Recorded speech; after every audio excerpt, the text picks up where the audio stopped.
In the early morning of May 5th, we witnessed the culmination of a decades-long dream, with the first post-restoration flight of the Military Aviation Museum's Mitsubishi A6M30, likely the first Model 32 variant to fly since 1945, and one of just a handful of the type still capable of flight.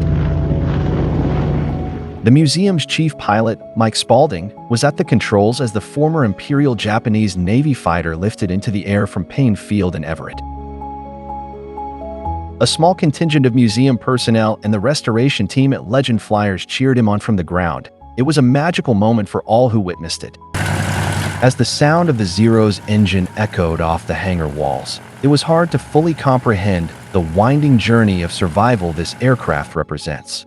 The gulf of time which has passed between today's flight and early 1990, when the Sterling brothers recovered the two hulks forming the basis of this Zero from Taroa Island, is almost as large as the gap between their original manufacture in 1942 and eventual salvage. Legend Flyers used the forward fuselage and wings from A6M3 serial number 3148 and the rear fuselage of serial number 3145 to resurrect this Zero. Several different restoration shops played a role in the rebuild prior to Legend Flyers' acquisition of the project in 2011. So a few interruptions have occurred along the way.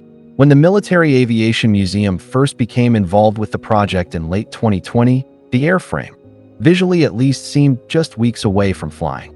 But there is an old phrase in the warbird world which many of us have come to know. The aircraft was 90% done, with 90% left to go.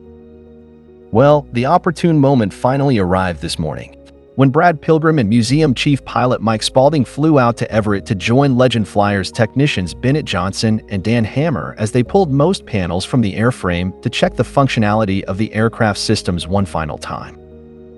At 8 a.m., Legend Flyers turned over the aircraft to Mike Spaulding for its first flight. Spaulding last taxied the fighter back in August 2024. On that occasion, prop governor and temperature sensor issues prevented us from doing so. The Legend Flyers team was able to quickly rectify those problems. But, as previously mentioned, the notorious Seattle weather gets to have its say. Despite his many years flying a significant variety of vintage military aircraft, Spaulding had not previously had the opportunity to fly an A6M until today. He has proven himself a cool hand on more than one occasion in such aircraft. Furthermore, Mike's many hours flying behind an R-1830 engine, which this Zero has been tailored to operate in place of the original Sakai 12. With the gear swings completed, a solid test run conducted, and all of the requisite paperwork signed off over the course of Sunday's preparations, all that remained was to fly the Zero and see how she performed. Mike strapped in and soon had the fighter ready for engine start. He then taxied out to the runway for takeoff, with Mark Darrow following in his T-34 Minter chase plane.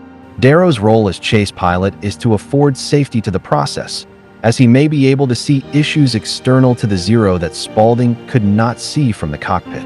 Mike then flew out to a designated flight test area partially overlapping possession sound immediately to the west of the runway for a dozen or so orbits before returning home for a successful landing. The first flight was short by design, as Spaulding noted, just to give the Zero a chance to get its first flow of air beneath its wings and cycle the gear, flaps, general operations checks, and a return for a post-flight inspection. If all is okay, we will put as many flights and as much time on it as we can in the coming days. Remarking on the first flight, Chief Pilot Mike Spaulding noted, "It handled very nicely and was light on the controls, with only a couple small tweaks to the control trims and a couple other very minor adjustments, which are to be expected after a first flight." Adding to this day's achievement, Legend Flyers Bob Hammer stated, "It's been a long time coming. We are all super pleased here today." For more on this aircraft, check out the museum's website listed in the description below.